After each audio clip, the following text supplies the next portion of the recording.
Hello and welcome. You're watching To The Point. What impact will demonetization have on economic activity and GDP growth? Has it been implemented thoughtfully or unthinkingly? And how effective can it be in tackling black money and counterfeit currency? Those are three of the issues I shall tackle today with one of India's foremost economists, a member of Niti Aayog, Vivek Debroy. Professor Debroy, let's start with two characterizations made recently of demonetization. Speaking in Parliament yesterday, former Prime Minister Dr. Manmohan Singh called it organized loot and legalized plunder. How do you respond to that? Well, as a former Prime Minister who's been Prime Minister for 10 years, Dr. Manmohan Singh has far more expertise on organized loot and legalized plunder. So I would not like to comment on what he has said. Let's move on to the substantive issues. Except that you've made a very telling point when you said he has a lot of experience of loot and plunder. I have a great deal of respect for him, and I have a great deal of respect for his expertise in those two expressions. A second characterization, this time from a fellow economist, Jantar, a couple of days earlier, he said, demonetization in a booming economy is like shooting the tires of a speeding car. To the best of my knowledge, this is the first time Jantar has accepted that it's a booming economy and has compared it to a racing car. So people seem to be changing their views on what has been happening pretty fast as a result of the trigger on the 8th of November. And I think that's a good thing. But what about the fact that he says it's akin to shooting the tires? You're taking praise from the fact he's called the economy booming. What about the tires? Let us move away from Jantar and talk about the substantive issues. In which case, then, let me phrase the question like this. I'll come in a moment's time to the specific impact on GDP growth. But let me begin more generally by talking about the impact on economic activity. Now, as you know, India is a country where 90% of all transactions happen in money, where 85% of people are paid in cash. In those sort of economic circumstances, what will be the impact on economic activity if 86% of all currency is removed in one fell swoop? Let's take that in bits and pieces. Firstly, one must realize that some of the figures that you are quoting are somewhat old. So therefore, those figures should be taken with a pinch of salt. Not that the issue is unimportant, but those figures are somewhat old. And one must realize that many people who speak on behalf of the poor don't seem to realize that there has been a significant increase in the number of even the relatively poor who have bank accounts. 255 million people now have bank accounts under the Pradhan Mantri Jan Dhan Yojana. So the issue of financial inclusion is no longer what it used to be 3 years ago. Don't get me wrong.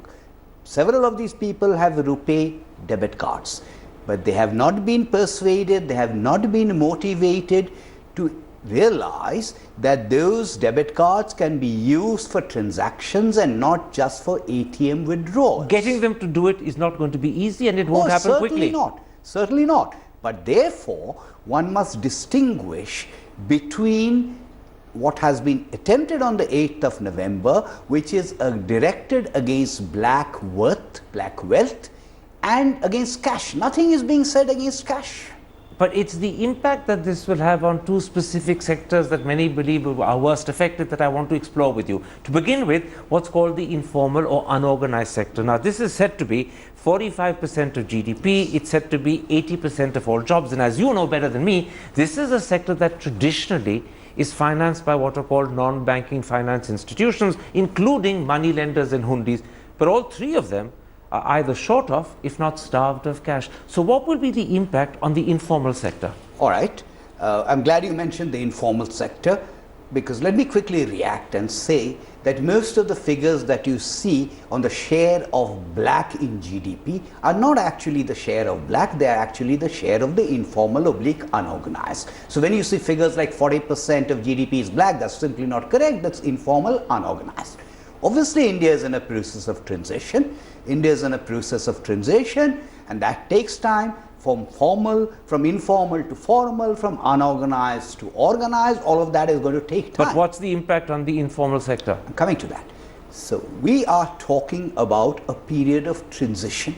We are talking about a period of transition which will last till perhaps the 30th of December. It may even spill over into the remaining 2 quarters of this fiscal year. And the longer it spills over, the bigger the impact, which is why I come back. What's the impact? What's the impact on the informal sector? We'll come back to the impact, and we shall talk about actual figures instead of generalizations, because we need to talk about actual figures. So tell me, what is the actual impact as you see it on the informal sector? Well, firstly, a lot of loose statements are being made about GDP. I'm belaboring the point, but a lot of people are shooting their mouths off on GDP without realizing. I'm not referring to Mr. Thapar. I'm talking about expert economists who do not remember what they should have studied in undergraduate first year All national of that, income Professor accounting. Debroy, may be true, but it's not an answer to my question. No, it's not. So why not come to my question? I will come to your question. I will come to your question. Now let's take land,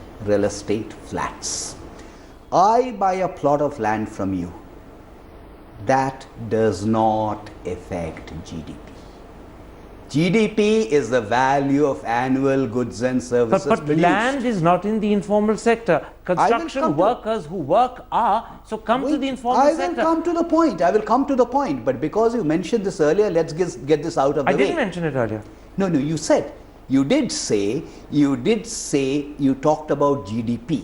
You talked about I said GDP I will come to the impact specifically on GDP later. I haven't come to it as yet. No. You were talking about Jandres.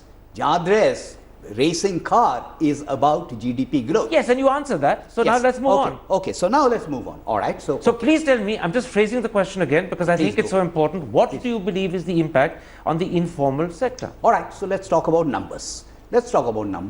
We are talking about 14 lakh crores, roughly speaking, which are being pulled out of circulation. Out of these 14 lakh crores that are being pulled out of circulation, do you want to interrupt me again? No. Okay.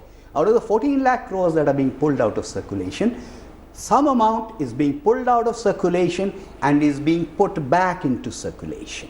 So that remains by and large a constant. And that's understood, but I'm coming back to my question. What impact will this have on the informal sector?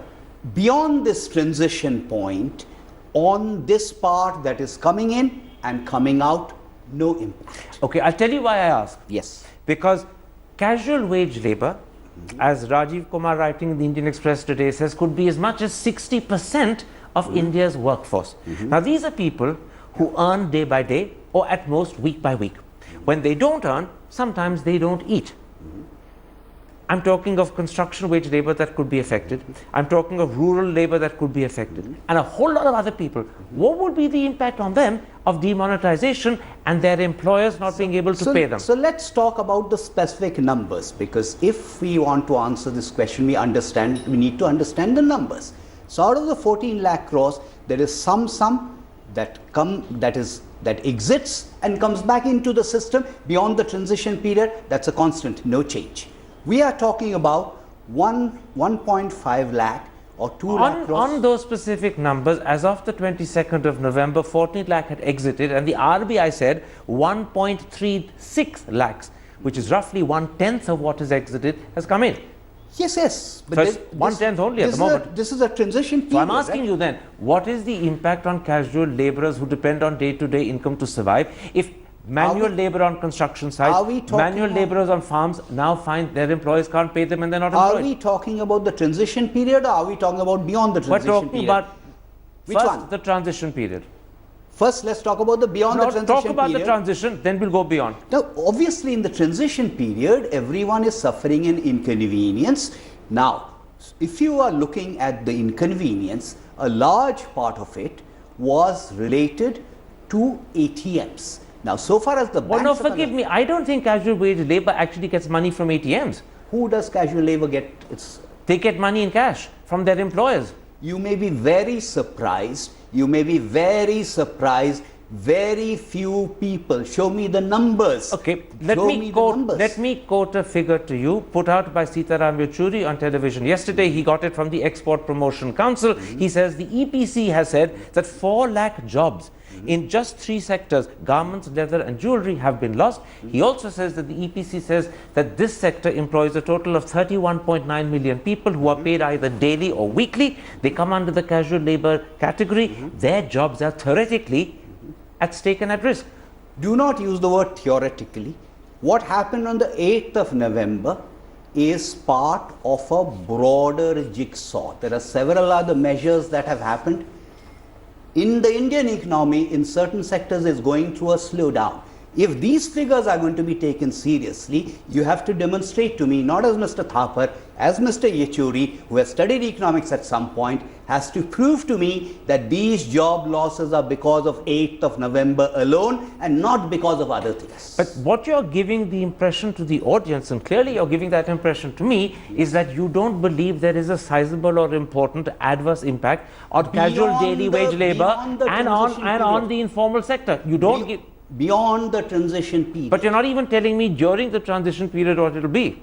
During the transition period, these are things that are impossible to quantify. Okay. But once the transition period is over, for let us say the 7 lakhs or 8 lakhs that is used for transactions out of the 14 lakh crores, beyond the transition period, net, there will be no impact. So to sum up, what you're saying to me is that as far as casual wage labor and more importantly as far as the unorganized sector is concerned as a whole, there will be some small impact during the transition period. That's correct. But it will be more than made up afterwards. And even during the transition period, you're giving the clear impression that the impact is not going to be one that is particularly worrying, not one that is particularly serious. Yes. That's the clear impression you're giving. That's correct. But that's on the 8 lakh crores. There is another substantive amount that's still left out of the 14 lakh crores. Let's then come to a second sector that many believe could be adversely affected by demonetization. I'm talking of agriculture. This is, as you know, the Rabi sowing season. It's a critical period for farmers. Yet at the moment, many farmers simply don't have the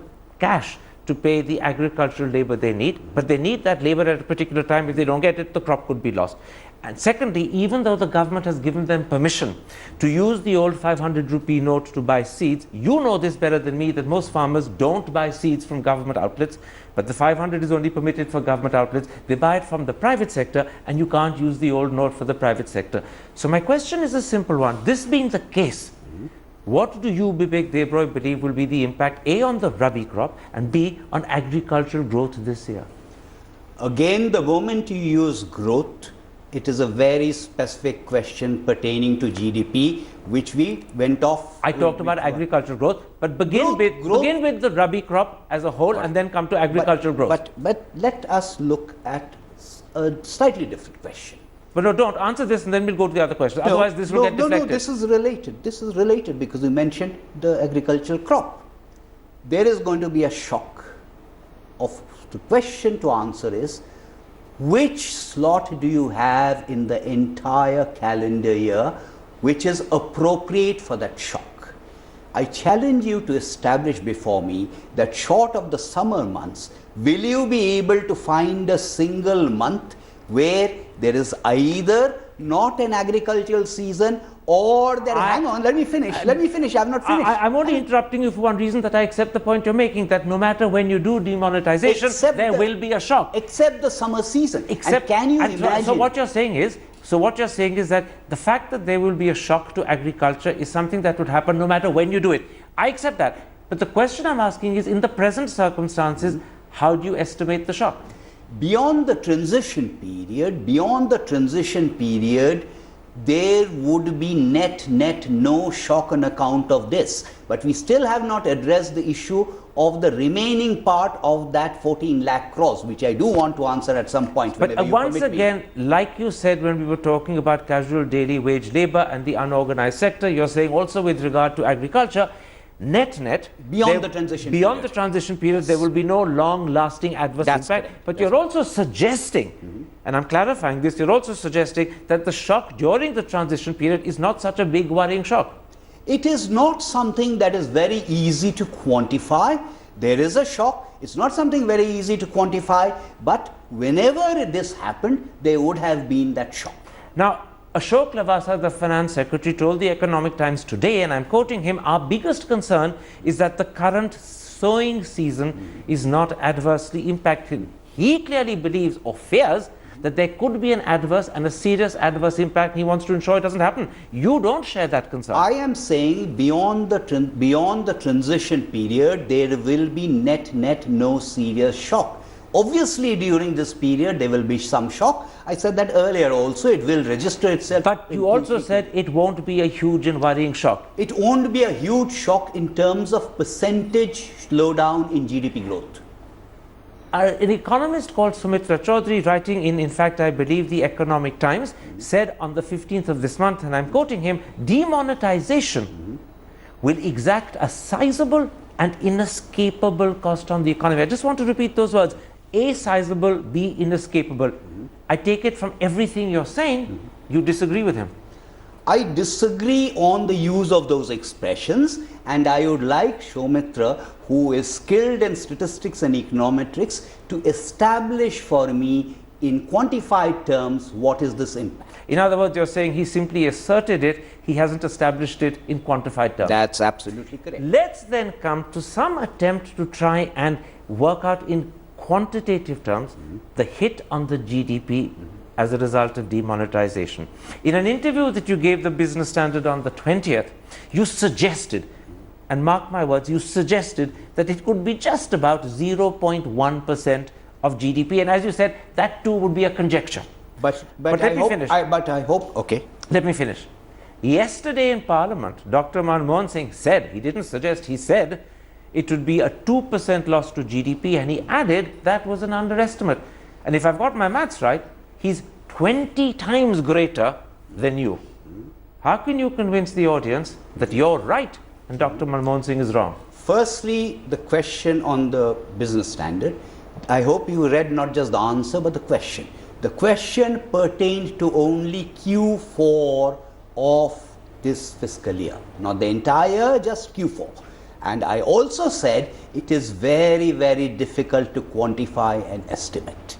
Are you suggesting that beyond Q4, it may be greater than 0.1%? No, I'm not suggesting that, but the impact could not only be negative, could be for positive, also positive, because of that missing 6 lakh crores that you're not allowing me to answer. Absolutely. So what you're saying is that there is an impact as small as 0.1% in Q4, which I presume is another term for what you call the transition period. Yes, yes. After that, in fact, it could be positive, yes, which means the overall impact for the year may not be a diminishment of GDP growth, it could be an addition to GDP growth, according to you. If not for this fiscal year, certainly for next fiscal year. Well, now come then in that case to the second half of that question. How do you respond to Dr. Manmohan Singh, who says that the hit on GDP growth for the year will be 2%, and he says that's an underestimate? And by the way, many agencies may not go as far as 2%, although Montek Singh Ahluwalia 2 days ago did. They put it at 0.5 to 1, but Ambit puts it at a GDP growth for the year as a whole reduced to just 3.5, which is greater than Dr. Manmohan Singh. I hope you've read the Ambit report.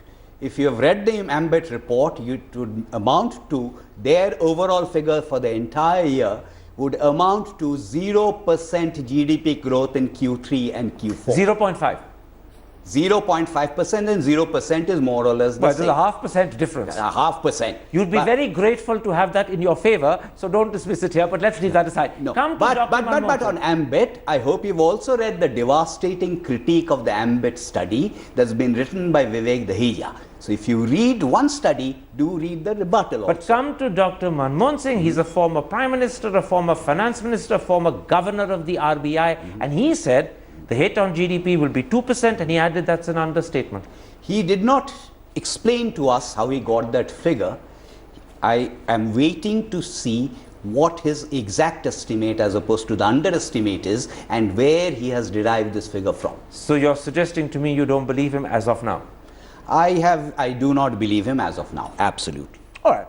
Let's then come to the second issue I want to raise with you, which is the question, has demonetization been implemented thoughtfully or unthinkingly? Now, I'll begin again by quoting Dr. Manmohan Singh. In Parliament yesterday, he said it was, and I'm quoting him, a monumental mismanagement failure. How do you respond to that? Well, you want to keep provoking me to respond to what Dr. Manmohan Singh said. I'm giving you, as someone who represents the government, a chance to answer. Yes. I'm not provoking you, a chance to rebut. But I would much prefer to address the issue instead of Dr. Manmohan Singh's responses in Parliament yesterday. I've already indicated I do not attach too much of credence to what he said in Parliament, whether it is on the 2% GDP reduction or something else. So let's come to the main issue. Let's then come to 3 or 4 specific areas where many people believe the government was not sufficiently prepared or didn't take sufficient necessary advanced steps. The first, when you're removing in one fell swoop 86% of all existing currency, many people believe that the government should have A, printed, and B, had ready for immediate distribution a much greater quantity of the new 500 and the new 2000 rupee notes. And added to this, they say, the government should also have in advance brought into circulation a much greater quantity of the 100 rupee note. Neither of the two were done. Would you accept that this is bad preparation? What makes you think that the first one was not done? Let me assure you, there is no shortage of currency notes. Wait a minute. Well, can I answer that? Yeah. Because the answer to that is simple. It's quite clear that the new 500 and the new 2000 were not being printed before the 4th of September, proof of which is they carry Urajit Patel's signature, and he only became governor of the RBI on the 4th of September. Secondly, Soumitra Chaudhary has gone on record in the Economic Times to say that government printing presses working flat out, that's 24/7, cannot produce more than 300 crore pieces of currency per month. Yet on the 8th of November, the government eliminated over 2,300 crore pieces. Now that means, and I'm coming to the end, that means that on the 8th of November, when demonetization was announced, the government only had in readiness 26% of what it was replacing. That is surely proof of poor preparedness. No, it's not. Preparedness means you have to have the requisite number of currency notes printed. But they didn't. They had only 600 crores. Wait, for God's sake. At best. For God's sake, let me finish the statement. Soumitra does not work for the Reserve Bank. Let me finish the statement. A, you need to have currency notes printed. B, you need to deliver the printed currency notes to banks. C, you need to deliver the currency notes to recalibrated ATMs. These are different steps in the process. But I'll come to ATMs in a moment's time. Now, were enough notes printed and delivered to banks in time or not? That's the question. You are mixing up two questions. Were enough currency notes printed? Were they delivered to banks? Well, these are two separate questions. Let me then break them up to make it easier for you. First of all, enough currency notes weren't printed. By Soumitra Chaudhary's calculations, only 600 out of the 2,300 plus were ready. Only 600. I'm not going to get provoked into Soumitra Chaudhary's calculations. By around the 15th of January. I'm sorry, by the 15th of November. I think this figure has been quoted by the Finance Minister also, Finance Ministry, 8 lakh crores of currency notes were printed. Well, hang on a second. If that is the case, why then are there restrictions on how much you can withdraw from your savings account and current account, how much you can take of your own money for your weddings? And by the way, the Economic Times today has reported that yesterday, that's just 24 hours ago, yesterday, banks in Delhi and Bombay got just 25 crores, whereas their daily requirement in Delhi is 130 crore and in Bombay it's 150. So they got something like 1/6 or 1/5 of what they need. Surely, no matter what spin the government puts on it, this is proof there is a currency shortage. Now we are separating the elements. You began with the printing of currency. Now we are talking about the delivery. But the two actually are connected. The two are connected. Because you don't print enough, you don't have enough to give. No, the two are connected, but you began by focusing on the printing of the currency. Because you haven't printed enough. So if you don't print enough, you can't distribute enough. I just explained to you that there was enough printed by the 15th and there is enough currency now. You didn't explain. You asserted, as you said, Soumitra Chaudhary earlier was asserting. You asserted 8 lakh crore had been ready. You've given me no proof of it. The government has given no proof of it. And surely disproof of it exists from the fact that you can't cash as much as you want. No. So far as that figure is concerned, the overall figure is concerned, that overall figure was cited by someone from the government. I don't remember.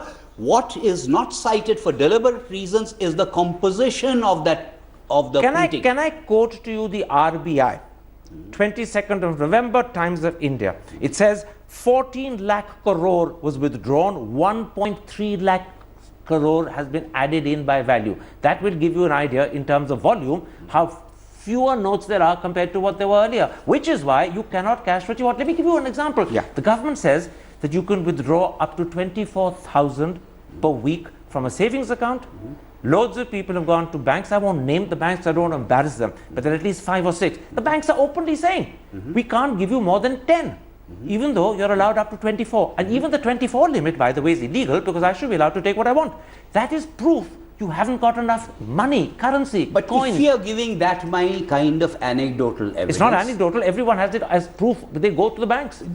But you can also see, just look at the reportage in the newspapers. You also represent the media. All the stories of shortages in banks, not ATMs. ATMs, about half of the ATMs, there is still an issue. All the stories about shortages in banks have generally disappeared. Hang on a second, they've only disappeared because the government has suddenly stopped the exchange of notes so people aren't queuing up. Otherwise, they would be queuing up. And secondly, when you go to banks, and this time I'll name the bank HDFC, instead of cashing a check, right, they give you a token to say, tomorrow you'll be first in the queue. Why? Because we ain't got the money to give you today. And what was the check? 10,000. That is proof to everyone there isn't enough currency.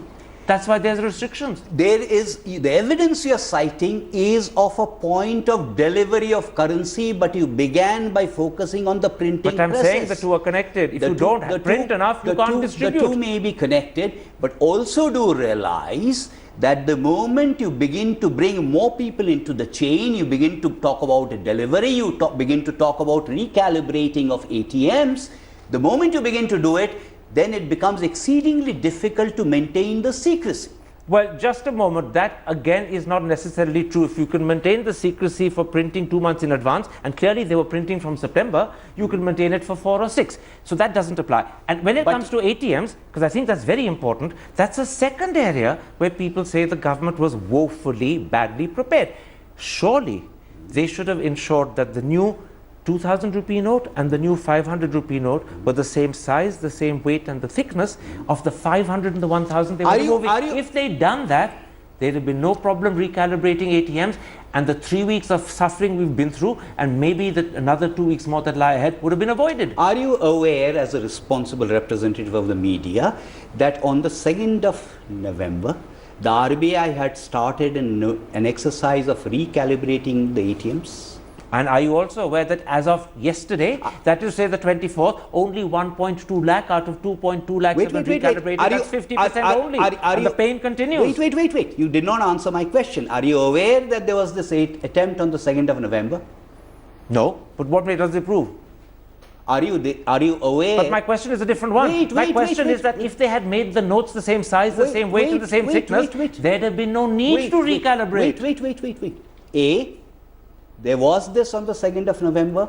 B, that story had leaked out in a newspaper I shall not name, a vernacular newspaper. Several newspapers, actually not just one. It leaked out in Jainik Dagran, it leaked out in a Gujarati newspaper, several Bengali newspapers, and the opposition. I don't want to go into that. In fact, people had been tipped off at all. But leave that aside. No, why should I leave that aside? I'll tell you why. I'll tell you why. Because my essential question is not about when recalibration started. My essential question is that if the notes had been issued in the same size, weight, and thickness as the old ones, there'd have been no need for recalibration. And let me finish. Why do you think the notes are in different sizes? They are. Why? Wrongly so, because in America, I'll tell you, the government claims for security reasons. In America, every dollar note from the 1 to the 100 is the same size. If they don't have security concerns, why does India? It is not a security issue. Are you aware that the 10 rupee note is different in size from the 20 rupee note, from the 50 rupee note? Why do you think that happens? Need to be. Why do you? But they don't. They don't need to be for whom? For ordinary, sensible, practical purposes. You must realize that there are ordinary, sensible people who also happen to be disabled. For them, the way to distinguish between currency notes is often in terms of size. Oh, so do realize. You're talking about at best the visually impaired. That's all. And are you really saying? So are you discounting them? No, but you don't design currency for the visually impaired. Are you discounting their importance? No, I'm not discounting them. So therefore, let's accept that currency notes have to be different in size. Oh, forgive me, only if you're designing them with the visually impaired in mind. Otherwise, and that is what, 2, 3, 4% of our population? And therefore, the 4% of the population can be ignored and discounted. If that is your defense for the fact that you could have... I have given you one reason. If that is the best reason you can think of to answer my question about the size of notes requiring recalibration, and if you change the size of notes, you could have avoided that pain, then let the audience decide. I won't even further interfere. Let the audience decide how credible that reason is. I want to come to one last lapse, as it's called by people, before I take a break. And that is to do with the fact that many people say there was no need to demonetize the 500 rupee note. It's used by rediwalas, chaiwalas, students, housewives, and a whole range of artisans. It's not a high denomination note for people. Secondly, it constituted on its own 48% of currency. What was the need to demonetize that? Okay, now to give you an answer to this, you have to allow me to explain patiently the misuse that might have happened without interrupting. And I will give you an artificial example. Listen patiently to it. I have got 1 lakh in black. Okay. This happens on the 8th of November. On the 9th of November, I declare 10,000 of this. Legally, pay the penalty. I go to the bank, perfectly legal, deposit this, withdraw 10,000. Perfectly legal. Tomorrow I go back to the bank, say I did not need the money I took out yesterday, I am depositing that 10,000, but instead of depositing the new 10,000, I deposit the old 10,000. I continue this cycle. And you go on and on. But how does demonetizing 500 affect this? Let me explain now. The only way this can be prevented is if the new currency notes are different from the old currency notes. So therefore, you needed to get out the 100 rupee notes and the 500 rupee notes so that someone could not come back. So this answer, and I'll add my own adjective, complicated for some to follow, is your explanation for why the 500 rupee note had to be demonetized, despite the fact it's not considered high denomination, despite the fact it's 48% of currency, and despite the fact everyone from housewives to village vendors and vegetable vendors use it. That's your explanation. Because you needed to differentiate. Okay. Now, let me add one other thing. Quickly. Okay, so we can take it up after the break. No, finish this because I'll come to another subject. Now, if you have a bunch of 100 rupee notes, some of the complaint is about a 2000 rupee note. As you are aware, the Reserve Bank of India no longer staples and bundles notes, so you do not have bundles. You as Mr. Thapar go to a bank, and when you take out some money, you will now begin to count because they are not stapled. Counting 100 rupee notes takes much more time than counting 2000 rupee notes. Ditto for ATMs. So what's this got to do with the 500 not being demonetized? Not the 500. Okay. I'm going back to the question you earlier asked about 100 rupee notes. Why not flood it with 100 rupee notes instead of 2000?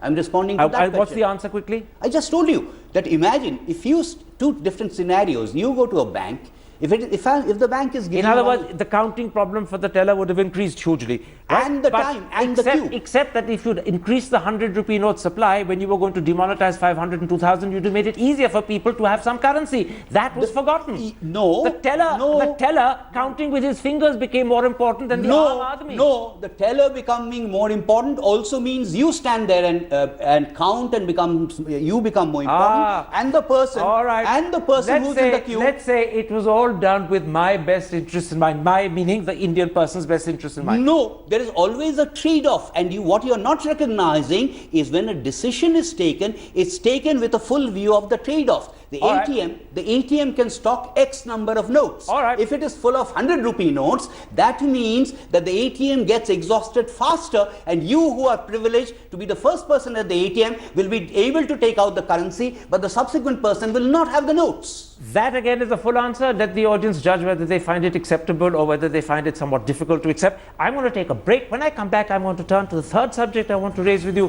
which in a sense is the raison d'etre for the whole exercise we're going through. How effective can how effective can demonetization be in A, tackling black money, and B, counterfeit currency? Professor Debroy, let's come to what many would consider the raison d'etre of the whole exercise. First of all, demonetization is intended to extinguish black money. Pranab Sen, the former chief statistician, says that only 6% of black wealth is held in cash.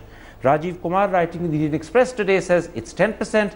Mr. Chidambaram said perhaps 15. Whether it's 6, 10 or 15, even if it's 100% successful in eliminating it, is the pain we're going through worth that limited gain? Again, let's take that in bits. Firstly, there is the creation of black income. This is not meant to address the creation of new black income. In fact, nothing has been done to address the generation, so leave that aside. We'll come to that later on if we have time. No, who said that? Well, For God's sake, read the Finance Ministry press release on the 8th of November listing out the various initiatives. I expected you to do your research better, listing out the initiatives on the creation of new black income. So do not have a blanket statement saying nothing has been done. I am quoting Dr. Montek Singh Aluwala writing in the Mint today. He's listed 6 or 7 critical steps that need to be taken if the generation of black money is to be stopped. Everyone agrees that steps that are needed and necessary to stop generation of black money have not been taken. The Prime Minister has promised them. He's begun by talking about Benami property, but those are yet to happen. I'm talking, let me finish, let's not get deflected. I'm talking about the extent to which demonetization will be effective and successful in ending the black money that exists in cash. All right. Not the black money in gold, bullion, real estate or jewelry, in cash. I am objecting to your statement saying nothing has been done. Right. Please do not say Let's that. come to this. Do not say nothing has been done. How effective will this be in tackling the 6, 10 or 15% of black money that's held in cash? So far as the black wealth is held in cash, yes, black wealth is held in other forms as well. I said at the beginning that this is only one particular instrument. It's not the only one. Are you saying, or are people who are voicing your opinion saying that because this is only 10% or 15%, nothing should be done about it? I'm not saying that at all. I am of the personal opinion that even if all you succeed in tackling is 6, 10 or 15, it's worth doing. The question I asked is the pain the country is being put through justified by such limited gain? It's a different question. Answer that. It's not a limited gain, because again we are going around using the word black in 2 completely different senses. One is when the activity is black, in the sense being illegal.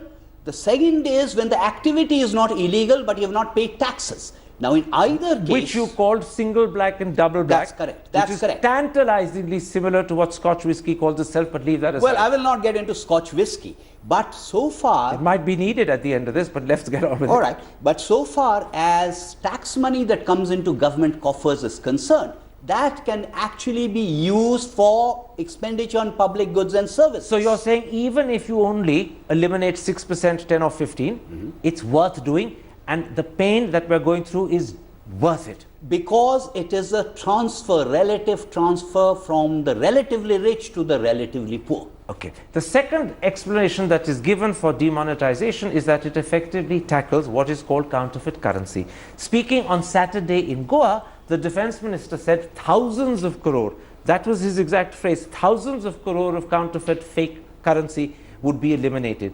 Yesterday, in an affidavit to the Supreme Court, the government said, and it was quoting the National Investigative Agency figure of a survey done just last year, that only 400 crore of counterfeit currency circulates in the economy at any one given point of time. And secondly, this only grows by a fairly paltry 70 crore a year.